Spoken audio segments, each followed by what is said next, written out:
This happened to my grandmother around 20 years ago. An elderly neighbour, H-san, was sick and in the hospital. Well, it was mostly because of her age. She apparently kept asking for my grandmother to visit, so when H-san's family asked her to visit her, she did.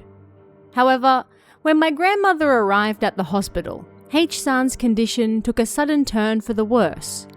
She was basically a vegetable, and they feared she might pass away at any moment. And so, when my grandmother arrived, they didn't turn her away, but rather let her in, perhaps to say her final goodbye. But then, as my grandmother entered the room, suddenly H-san's eyes opened wide. She looked at my grandmother, motioned for her to come closer with her hand full of tubes, and then passed away. Shocked, my grandmother barely finished her greeting before running home. "Something terrible happened," she told her family when she got back. "Well, H-san did like you, after all," they said, making fun of her. That night, my grandmother dreamt of H-san. She motioned for her silently to come closer. And, pulled by a force she couldn't fight against, she was drawn to her side. "Then what happened?" I asked my grandmother as she told me about her dream one morning. "I punched her and ran away." Supposing my grandmother lacked even the tiniest bit of spirit to fight back, then maybe H-san would have taken her with her. Hey guys, I'm your host, Tara A. Devlin, and welcome to this week's episode of Kowabana, true Japanese scary stories from around the internet. In case you missed it, Toshiden Exploring Japanese Urban Legends Volume 4 is now available. Once again, there are a host of new legends to explore, both horrifying, bizarre, and otherwise, and of course, a new season of the podcast to go with it. That started just recently, so if you haven't checked it out yet, it's available right now. This week, we're looking at some terrifying tales of dreams. Are they really always just that? First up, a young man dreams of an urban legend. An urban legend that only exists in his dream. But what if that urban legend was to come to life? Find out what happens in Forever Being Chased.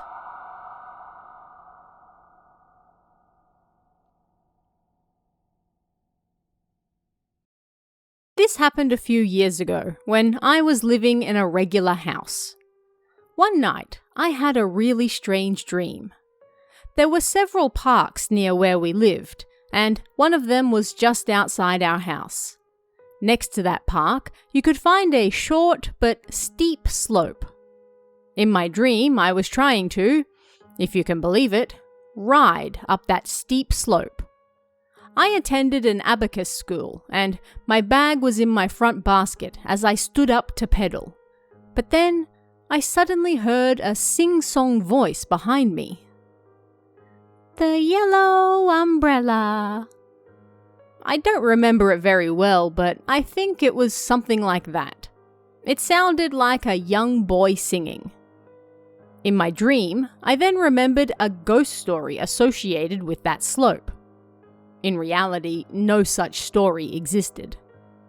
According to this story, if you wear red while going up or down the slope, then you would hear a voice singing behind you, and if you turned around, then something would chase you for the rest of your life. Immediately, I looked down at my own clothes and I realized I was wearing my favorite red trainers that had lots of small bears printed on them. Panicking, I pushed my way up the rest of the slope as fast as I could. Then, as I was about to turn right so I could go home, I could no longer fight my curiosity. I looked over my left shoulder to see what was behind me. Not just once, but twice. I was on my bike, so the first time I couldn't really see anything. Behind me was a boy wearing a white shirt and black shorts, like the ones soccer players wear. I couldn't see his face, but he was holding a skipping rope. That's right, the boy had been skipping the whole time he was following me. I pedaled as fast as I possibly could, and then, finally, I turned around for a third time. Terrified, I ran home, threw my bike in the garage, my bag still in the basket, and then I hid behind the parked car. And at that point, I woke up. Even awake, my heart still pounded. What a truly awful dream to wake up from. But that sadly wasn't the end of it. A few days later, I had another dream. This time, I was at home. There was a Japanese-style bedroom, 8 tatami mats large, that everyone other than me used as a bedroom. I needed something from the room next door, but as I was walking past it, I heard a voice coming from inside. That room was empty, but someone was muttering inside. Wondering who it might be, I slid one of the doors across and peeked inside. But nobody was there. That's weird, I thought, but as I was about to pull my head back, something strange caught my eye. The window frame and the paper sliding door in front of it. It appeared as though someone was between them. You could see their fingers pressed against the sliding door from the other side. But was it possible for a person to even fit in such a narrow space? I'd barely even had the thought when the sliding door opened and a boy I didn't know appeared. He was young, with big round eyes. "I'm the boy who cried wolf," he said, turning to me and then rushing at me with incredible speed. Surprised, I panicked and ran, nearly tripping as I went back downstairs. And right as I was about to fall, I woke up again. Just like last time, my heart was pounding wildly. Another few days later, I had yet another dream. This time, the boy was in my room, but oddly, this dream was different. It was like I was just watching what was happening through a camera or something. And so, this time, he didn't chase me, and when I woke up, I didn't really understand what had just happened. Finding it all a little odd, I told my mother about this dream and the two I had before it. "So that boy," she began. "In the end, he followed you all the way to your room, huh?" I didn't know what to say. I just stood there frozen on the spot. Then I remembered. Even though it was just from my dream, I remembered the ghost story about that slope. If you wear red while going up or down the slope, then you would hear a voice singing behind you, and if you turned around, then something would chase you for the rest of your life. Chase me for the rest of my life. Did I see something I shouldn't have? I haven't dreamt about that boy again since then, but if that story is true, then... I live in a different apartment building now, but is that boy, perhaps, still following me? Even now? If you ever dream of a box, you best not open it. You might not like what you find inside. Find out why in Box Dream.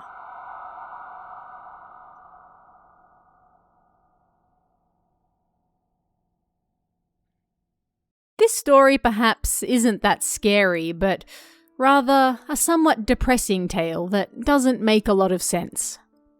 Where I live, children are always told the same thing from their parents growing up.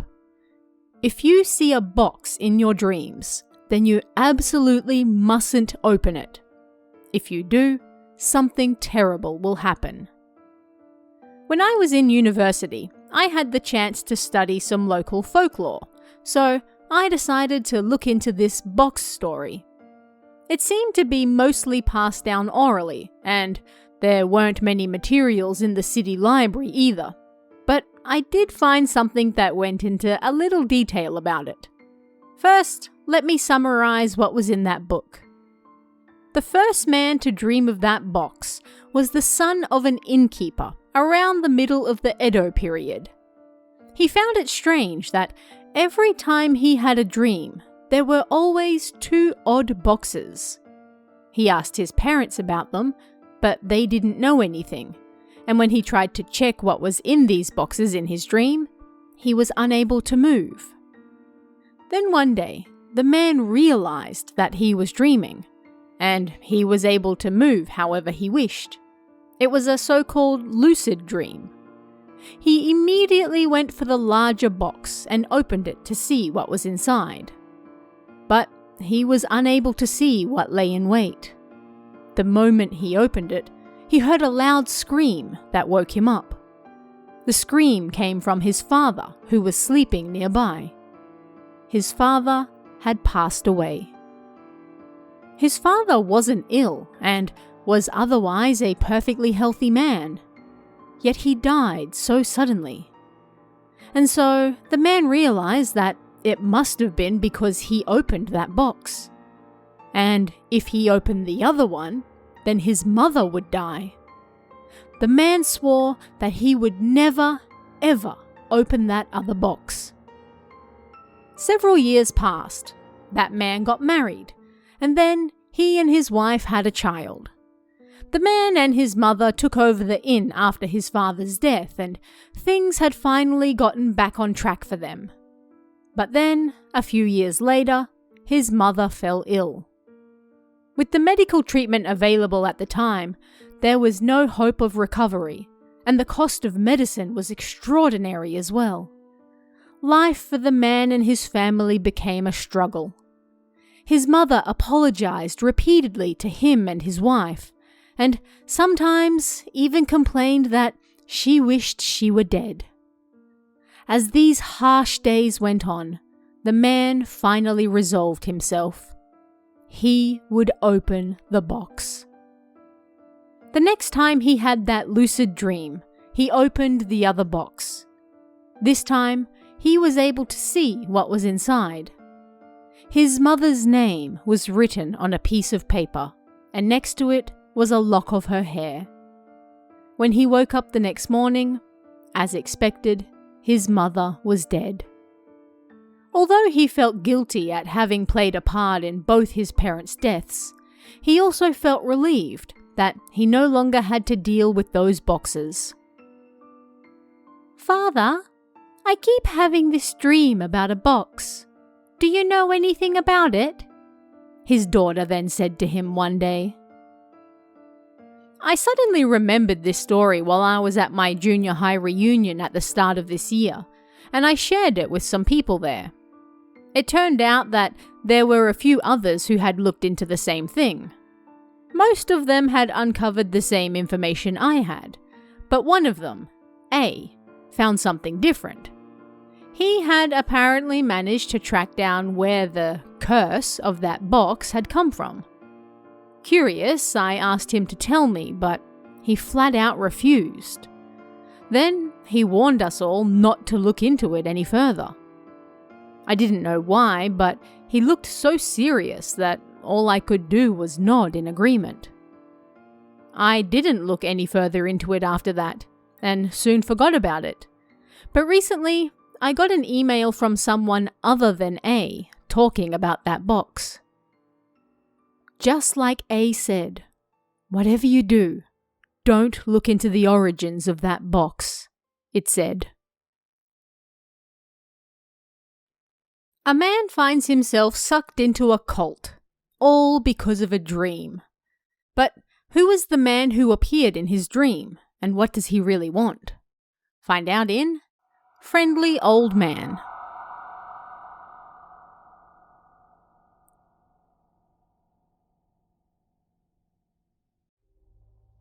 There are a lot of details I don't know about this story, but this happened to my father's childhood friend. My father and his friend A graduated from the same junior high in the countryside, and after graduation, they both left town and started attending a night high school while working at the same place during the day. Later, they both got married and had kids as well. However, after A's first daughter was born, she died just a few days later. Nobody knew why. A few years after that, his wife gave birth to their first son, but there was something wrong with the joints in his legs, and he had to have several surgeries. Eventually, however, he was able to walk with the help of a cane. They then had another daughter, but shortly after she was born, they discovered she had a hole in her heart. This wasn't a big deal, however. It just meant that she had to be careful when it came to sports, but it otherwise didn't affect her daily life. When she was a baby, however, her parents didn't know this, and they were told to have various checkups, so they were often anxious. One night, A had a dream about a friendly-looking old man wearing some white clothes that appeared to be from the Heian period. Looking around, they were in a gorgeous building that appeared to be a shrine, and there the two spoke for a while. "My first child died shortly after being born," A suddenly told the old man in the dream. "And my second and third were also born with disabilities. Why does this keep happening to me?" "The sins you committed in a past life are now affecting your current children," the old man replied. A was horrified that his children were suffering because of him, but as he was on his way to work, he happened to notice a sign that looked much larger than usual. This sign was for a religious group going by the name Ah. Feeling like he heard that old man's voice from his dream, he went inside. The founder wasn't there at the time, but the person who worked just beneath him was, and he greeted A. A told him everything that had happened, and the man gently patted him on the shoulder. "This means that the Kami-sama are telling you to rely on us. Our founder is an amazing person, so you should definitely meet him at least once." "Ah, so it was the Kami-sama who led me here." A was relieved. After that, A threw himself fully into this religious group, making numerous financial donations, but his wife was initially skeptical of them. Then something happened.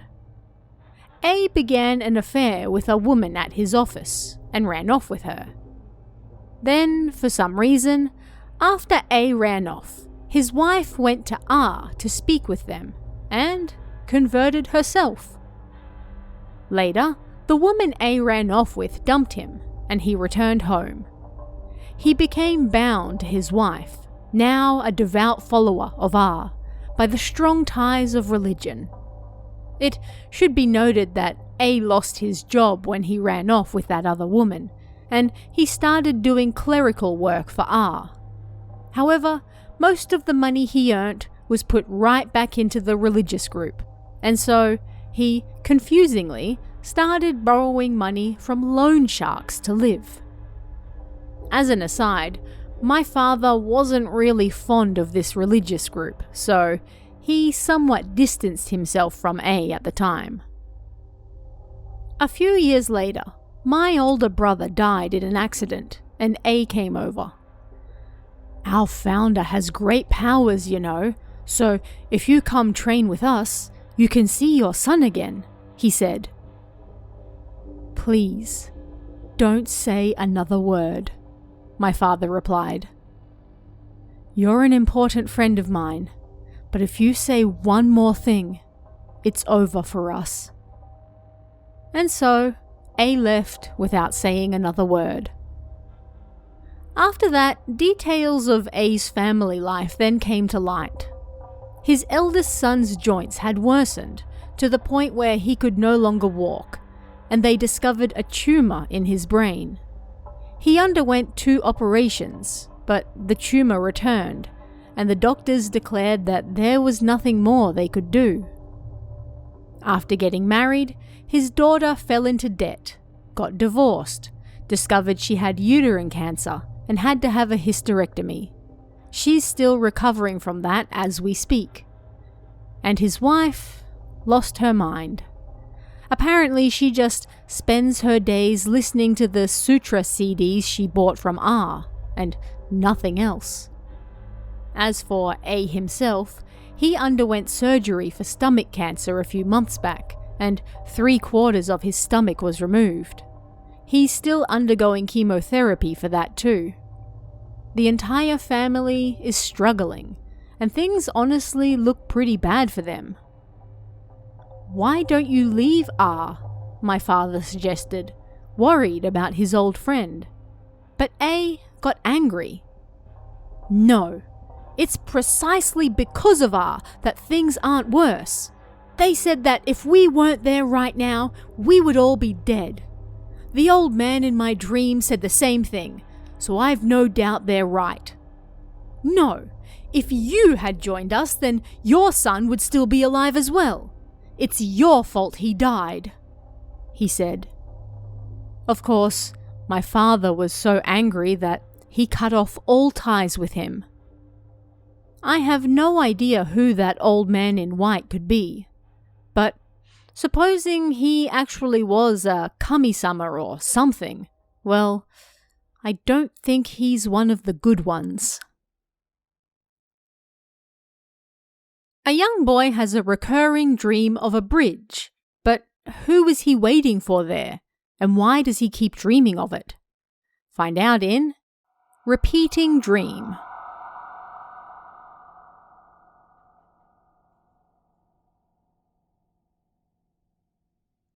When I was younger, I had the same dream several times. Well, it was 3 times in total.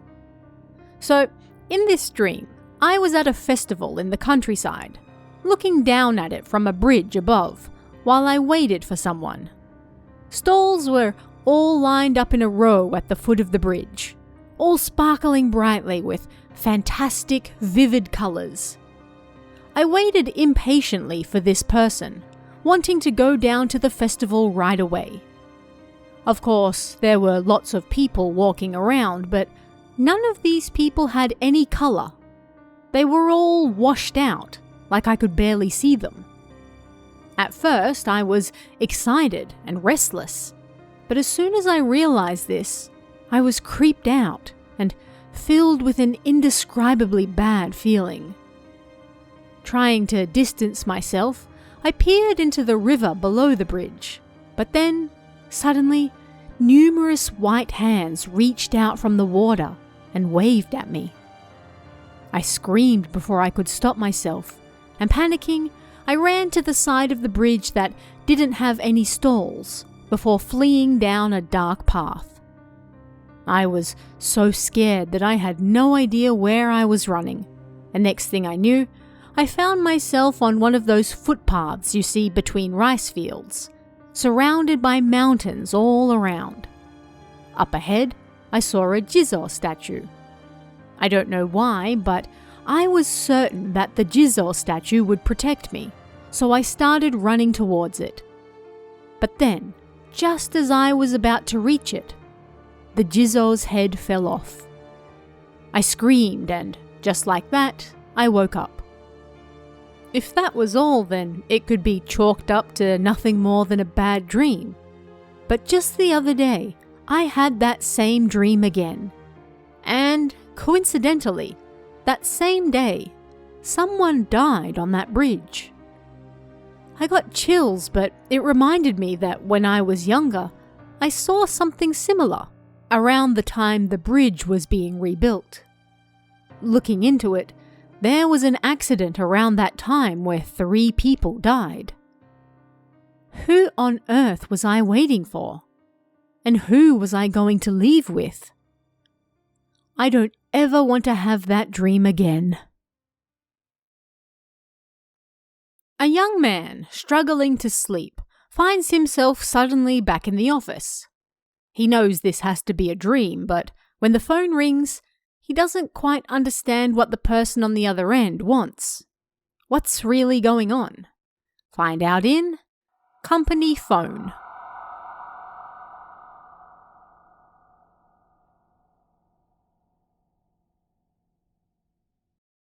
This happened at work around 3 years ago. At the time, it was my first year on the job, and I was pretty stressed. I suffered a lot from ringing in my ears when I tried to go to bed, so the lack of sleep was leaving me exhausted. One day, I finished work and got into bed around midnight, but as usual, I couldn't sleep. My PC was next to my bed, so I put on an old comedy show to listen to while I drifted off. Then, there was a loud ringing in my ears, and next thing I knew, I was at work. Wearing my suit, I stood alone in the office, dumbfounded. It was a small office with only 7 desks, but we had a guard who patrolled at night, so the small light in the ceiling was on and it wasn't pitch black. This is a dream, I quickly realized. How did I know that? Because I could still faintly hear the comedians and laughter from the show I put on while in bed. It was like they were really far in the distance. But everything around me felt so real, and when I touched the desks, they felt real too. I was like, wow, is this really a dream? I wandered around the office, honestly feeling pretty scared. Then, the phone right in front of me rang. I turned to look at the clock on the wall and it was 2 a.m. For some reason, I reached out for the phone and answered it like I was at work. "Yes, this is A from such and such department," I said. On the other end of the line, a man muttered something I couldn't quite hear. Perhaps the signal was bad, but his voice sounded far away, and as I strained to hear it, I could barely make out what he was saying. I knew it. I knew it was no good. It's no good. He seemed upset about something. Hello? Hello? Is something wrong? I asked several times, but there was no response. I was about to hang up when suddenly the voice asked me a question. "Hello, you said your name is A. This is Inoue. Is the president there?"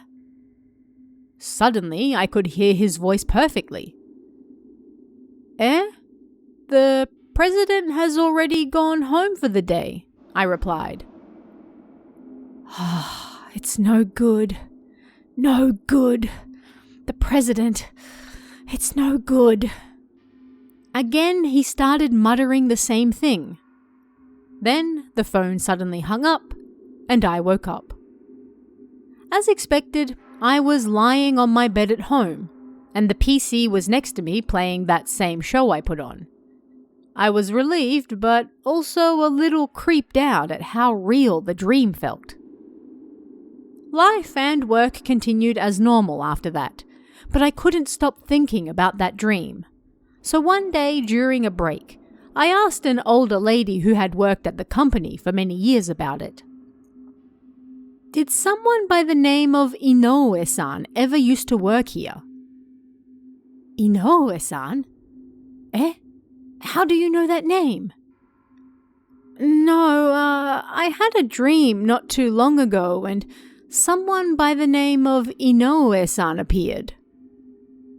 At that, the old woman's face went pale, and I thought maybe I dredged up a bad memory or something for her. "Inoue-san was an employee here long ago who passed away," she said. "Eh? Is that so?" A bad feeling washed over me, and the air around us seemed to freeze. "Well, Inoue-san is a pretty common name. I even have friends with that name," I said, trying not to make such a big deal of it. At first, the old woman didn't look like she wanted to say anything, but, well, Old women do love to gossip and talk about others' misfortune. So after a few questions, she started to open up. Apparently they found Inoue-san dead at home, but nobody was sure why exactly it happened.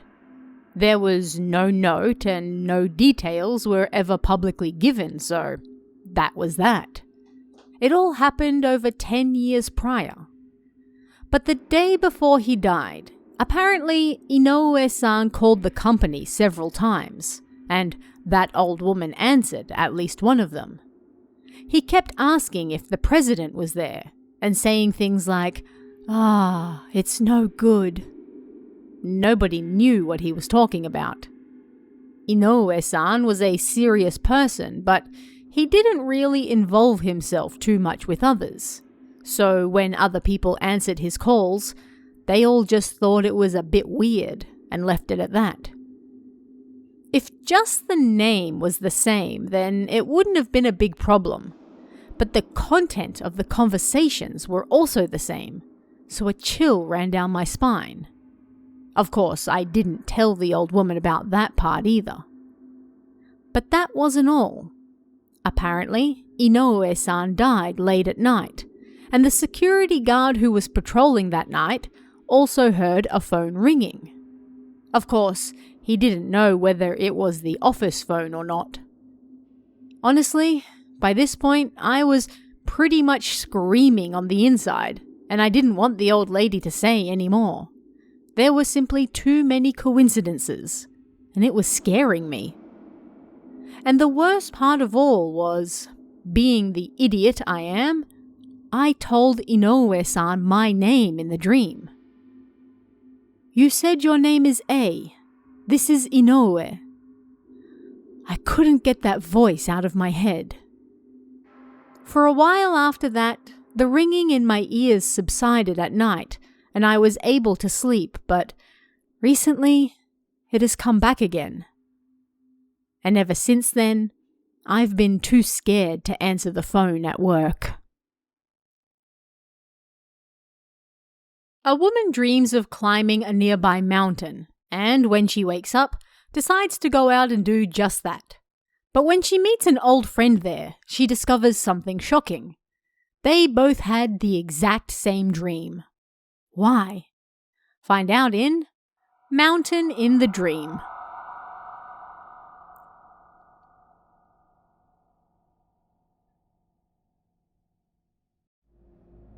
I live at the foot of a mountain you might see anywhere in Japan. It's only 200 or 300 meters tall though, the type of mountain where elementary school kids might go on a field trip. As is common with places where lots of cedar trees were planted, I get terrible hay fever when that season rolls around, so I don't go near it at all. One day, I had a dream about that mountain. I was at the foot of it, about to start climbing. When I woke up, I still felt that same excitement I had in my dream, like, hell yeah, let's go climbing. And so, I decided to head over to that mountain on my next day off. It was only around 500 meters from my house. A forest trail went all the way up to the top, and I'd climbed it before on a school trip. As I walked holding nothing but a bottle of tea, I happened to run into an old classmate. It was odd to see her as she didn't go out and about much after getting married.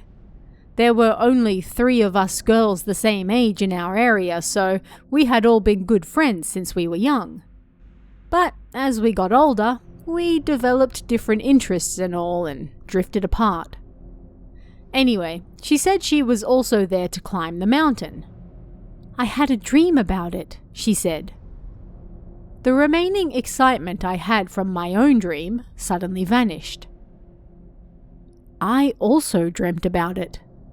I was standing at the foot of the mountain, all excited to climb it, I told her. At that, she also screwed her face up. Neither of us said a word about it, and we decided to go home. The next day, the other girl our age was found dead. She was on the mountain. I hadn't seen her since we grew up, and I didn't see the other girl who got married after that again either. So, ultimately, I don't know whether her death had anything to do with that dream we had or not. And finally this week, a young man has been dreaming about the same woman for years now. But who is she, and why won't she leave him alone?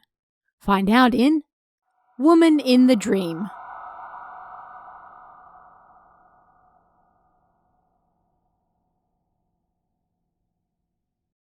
I've never seen a ghost before, but I have a strange story to share regarding my dreams. When I was in my final year of junior high, I started having these strange dreams. In them, there was a woman in a white dress with short hair.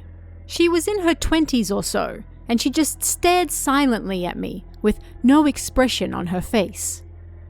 Even if I tried to talk to her, she wouldn't reply, and even now, I still dream about her maybe 2 or 3 times a month. But at the time, I dreamt about her roughly 5 times a week. So, this woman in my dreams, I'd never seen her anywhere before. And when I asked my family about it, they said they didn't know who she might be either.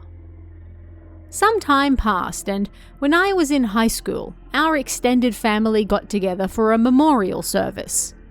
While there, my aunt came over to talk to me. Apparently, she saw a woman standing behind me, but just for a moment. She claimed that when we got together for the Obon holidays and New Year's, she also briefly saw her, but thought it must have been her imagination. But today, she saw her again. I asked her to describe the woman, and she sounded just like the one in my dreams. This scared my mother, so she took me to visit an elderly woman by the name of Honin-san who lived nearby. She was apparently a shaman or something like that, but at any rate, she prayed in front of me for about half an hour, and then said, "That woman from my dreams had fallen in love with me." She was so in love with me that she couldn't get rid of her. Because she was unlikely to cause me any harm, I'd just have to wait for this woman in my dreams to get bored of me and then disappear. When that might be, nobody knew, but it would no doubt make getting married quite difficult on my part. In the end, there was nothing we could do about it. And all that leads us up to the present day. Now, I'm a university student, and not too long ago, I went on a test of courage with 3 of my friends. I say test of courage, but really, it was just an excuse for us to go driving through the mountains late at night. This mountain had an old road that rarely saw cars anymore after a new tunnel was built nearby. According to the stories, if you drove through this road at night, then a woman would fall down on your windscreen glass and glare at you. And so, my friend A drove. I sat in the passenger's seat, and B and C sat in the back. It was around 1 a.m. as we drove up the mountain. The road was of course pitch black, and everyone remained silent, getting wrapped up in the atmosphere. When we were about halfway up the road, suddenly the 2 guys in the back started screaming. "A woman's following us!" They were totally panicking. I turned to look, but it was too dark to see anything, and I most certainly didn't see any woman. "Go faster! Faster!" B and C screamed, still looking behind us. A, who was driving, couldn't see any woman either. "Are you serious?" he said, picking up speed. But because he couldn't see anything, he didn't know how fast he should be going. "Faster! She's catching up!" B screamed. And so we sped up the mountain. Apparently, the woman disappeared after we went through the mountain pass. Then we took C home as he wasn't feeling well, and we all stayed there until morning chatting. We were too scared to go anywhere else. B said that woman had long hair and she was floating behind the car with a horrifying expression on her face. And B apparently didn't notice, but C said that when he looked closer, he saw that woman was bleeding from her head. The next morning, we all went home. I was relieved that I didn't see such a terrifying sight, but in a way, I still did. That night, in my dream. A woman with long hair was standing there, glaring at me. She was bleeding from her head, and as it trickled down her face, she was muttering something. I realized immediately that she was the woman from the mountain, and as I stood there frozen, someone appeared next to me. It was the woman I always saw in my dreams. She approached the woman from the mountain, and they stood facing each other. Then, she slapped her. Hard. Like the sound echoed and sent the other woman staggering. At that point, I forced my eyes open and made myself wake up, but my heart was pounding like crazy. I continued to dream of that same woman after that, always standing there and just looking at me. Even now, I still see her. And while I remember, it seemed that woman from the mountain followed us all the way back to C's house. The following night, C said he heard someone walking around his room while he was in bed. When he opened his eyes, that woman with the blood trickling down her face was glaring at him, and when their eyes met, she started muttering something. C pulled the blankets up over his head and trembled in bed, but then the muttering stopped. When he looked, the woman from the mountain was gone. And that was that. This has gone on for a while now, but like I said at the beginning, I've never seen a ghost before. Only in my dreams. Yes, just in my dreams. But, you know. A massive thank you and shout out to this week's Kami tier members, Emerald and Kenneth Kawamoto. It's thanks to your support, along with everyone else, that I'm able to keep doing this show, so thank you very much. Don't forget to check out Toshiden, Exploring Japanese Urban Legends Volume 4, out right now. And check out our merchandise store at kowabana-shop.fourthwall.com. And if you'd like to chat about this week's stories, come and join us in the Kowabana Discord. You can find that link in the description or on kowabana.net. You can also check out our Patreon at patreon.com/TaraADevlin for exclusive bonus stories and extras, or our YouTube channel at youtube.com/KowabanaJapan for all sorts of Japanese horror you won't find anywhere else. Thanks guys, stay safe, and I'll see you again next time for even more Kowabana. True Japanese scary stories from around the internet. Want even more scary stories? Head over to kowabana.net for new translations every week. You can also join our Patreon for exclusive stories you won't find anywhere else. Head over to kowabana.net now.